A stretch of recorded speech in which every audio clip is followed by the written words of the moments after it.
छत्रपति शिवाजी महाराज की जय भवानी, भारत माता की।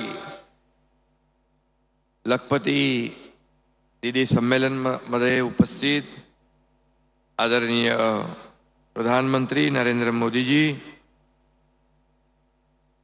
आमचे लोकप्रिय उपमुख्यमंत्री देवेंद्र फडणवीस जी, आपले महामहिम राज्यपाल राधाकृष्णन जी, अजितदादा पवार, केंद्रीय मंत्री शिवराज सिंग चौहान जी, आपले प्रताप जाधव, रक्षाताई खडसे, सर्व सन्मान्य मान्यवर आणि समोर उपस्थित विराट या माझ्या माता भगिनींचा महासागर इथं उमटलेला आहे। मी आपल्या सगळ्यांना मनापासून धन्यवाद देतो, मनापासून आपल्याला शुभेच्छा देतो।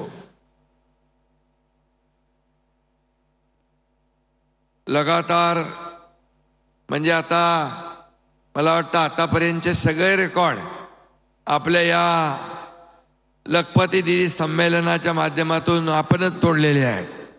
सगळे विक्रम मोडीत काढले।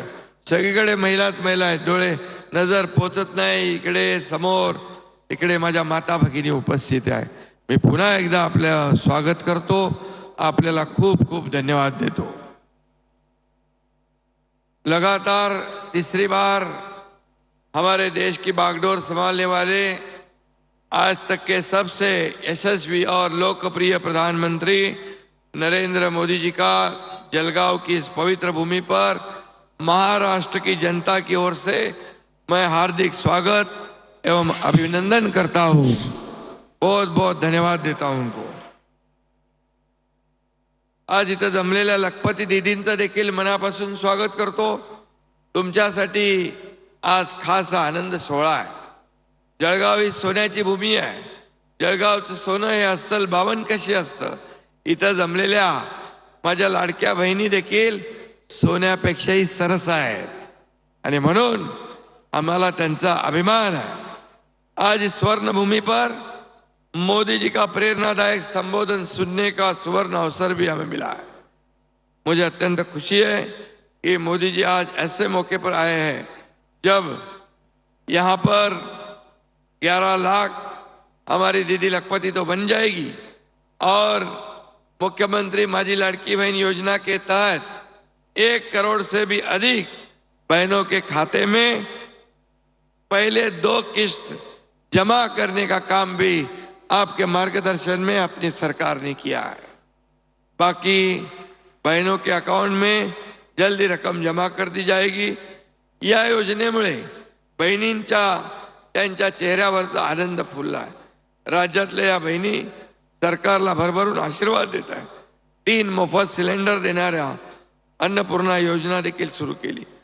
मुलींना उच्च शिक्षण मोफत करण्याचाही निर्णय आपल्या सरकारने घेतलाय। लेक लाडकी लखपती योजना अनेक कुटुंबांना आधार दिलाय। महिलांच्या सर्वांगीण विकासालाच आपलं सरकार सर्वोच्च प्राधान्य देत आहे। इस देश की महिलाएं सशक्त, सक्षम और आत्मनिर्भर बने, यह सपना न सिर्फ मोदी जी ने देखा है बल्कि उसे मोदी जी ने साकार भी कर दिया है। पिछले 10 साल में भारत के ग्रामीण इलाकों की 10 करोड़ से ज्यादा महिलाएं खुद के पैरों पर खड़ी हुई है, यानी आत्मनिर्भर हुई है और महिलाओं को आत्मसम्मान भी मिल चुका है। उज्ज्वला योजना, जनधन योजना महिलाओं के जीवन में अभूतपूर्व परिवर्तन लाया है। नई लोकसभा में आदरणीय प्रधानमंत्री जी ने पहला बिल नारी वंदना का पारित किया है। महिलाओं के लिए राजनीति में आरक्षण को लेकर पहले केवल चर्चा होती थी, मोदी जी ने वह करके दिखाया है।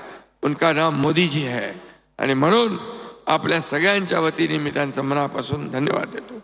स्वयं सहायता बचत गटों से जुड़ी 1 करोड़ लखपती दीदी आज अपने बलबूते पर अपने परिवार का पालन पोषण कर रही है। आज महाराष्ट्र ने मुख्यमंत्री महिला सशक्तिकरण योजना शुरू कर सही अर्थ से प्रधानमंत्री जी का सपना साकार करने की सुरुवात की आहे. आज इथून संपूर्ण देशातल्या सेल्फ हेल्प ग्रुपना 2500 कोटी रुपये रिव्हॉल्विंग फंडचं देखील वाटप मोदीजींच्या हस्ते होते. 5000 कोटींचं आर्थिक सहाय्य केलं जाणार आहे. मला हे सांगायला आनंद वाटतो की देशातल्या 3 कोटी लखपती निधीमध्ये महाराष्ट्रातल्या देखील 25-50 लाखांपेक्षा जास्त निधी लखपती झालेले असतील याचंही समाधान या महाराष्ट्राला आहे.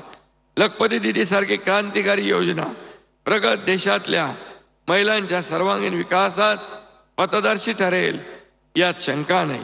आणि म्हणून उमेद अभियानाच्या 64 लाख कुटुंब आणि 6.5 लाख सेल्फ हेल्प ग्रुप काम करत आहेत.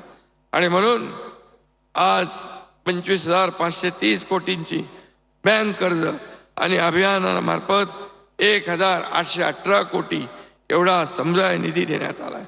अनेक भगिनी पुढाकार घेऊन छोटे मोठे उद्योग करतायत. अमेझॉन, फ्लिपकार्ट अशा ई कॉमर्स प्लॅटफॉर्मवर त्यांना बाजारपेठ उपलब्ध करून देण्यात येते.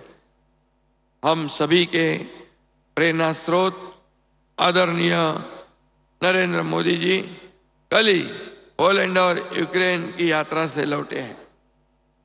इस सफल यात्रा को अंतर्राष्ट्रीय मीडिया ने भी काफी सराहा है.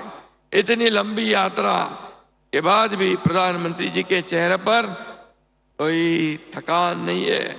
उनकी यही असीम ऊर्जा हम सब लोगों को प्रेरणा देती है. उनसे प्रेरित होकर राज्य के विकास के लिए दिन रात मेहनत कर रहे मोदी जी हमेशा कहते हैं, अगर देश को महाशक्ति बनना है तो महिलाओं की भागीदारी बहुत जरूरी है. महिलाओं के सक्षम बनाना बहुत जरूरी है. मुझे पूरा यकीन है कि देश की महिला सशक्तिकरण के इस प्रयास में प्रधानमंत्री मोदी जी हमेशा महाराष्ट्र के साथ भी खड़े रहे हैं. पिछले 2 साल में केंद्र सरकार ने हमारे राज्य को बहुत कुछ दिया है. महाराष्ट्र के लिए गेम चेंजर साबित होने वाले 76,000 करोड़ के वाडवन पोर्ट को मंजूरी दी है. पिछले हफ्ते ठाणे और पुणे मेट्रो के काम को भी मंजूरी दी है. मुझे यकीन है इसी तरह मोदी जी का पूरा समर्थन एवं सहयोग महाराष्ट्र के विकास को मिलता रहेगा. मोदी जी के नेतृत्व में हमारा लक्ष्य किसानों की आय दुगनी करना है. मैं माननीय प्रधानमंत्री जी मोदी जी से अनुरोध करता हूं, मूल्य स्थिरीकरण निधि योजना के तहत बफर स्टॉक के लिए प्याज की खरीद के संबंध में मूल्य नीति पर विचार करें. इसके अलावा कपास, सोयाबीन उत्पादन किसानों की मांगों पर भी निश्चित विचार करेंगे और दूध के बारे में भी सोचेंगे.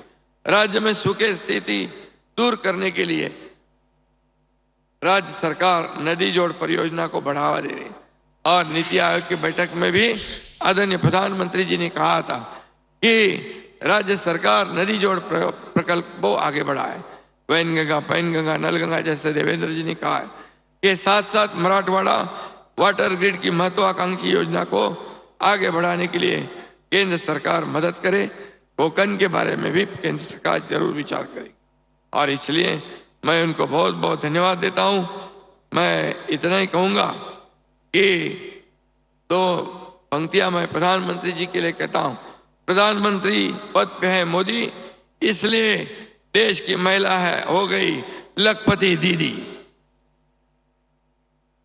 मोदी जी का है यही प्रयास, सक्षम महिला और उसका विकास.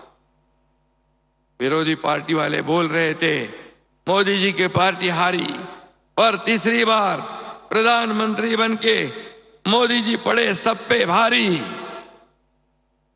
और उनके पीछे थी जनता सारी और सबसे आगे थी ये देश की नारी. धन्यवाद. जय हिंद, जय महाराष्ट्र. और एक दुखद घटना कल घटी. यहाँ पर 25 लोग यहाँ पर जब काठमांडू गए थे उनकी दुर्भाग्यपूर्ण उनकी मौत हुई है. उनके परिवारजन के दुख में हमारा शासन सहभागी है और उन्हें हमारे राज्य सरकार की ओर से हर एक मृतक परिवार को 5 लाख रुपए की यहाँ पर मदद दी जाएगी. ये भी मैं यहाँ पर कहता हूँ.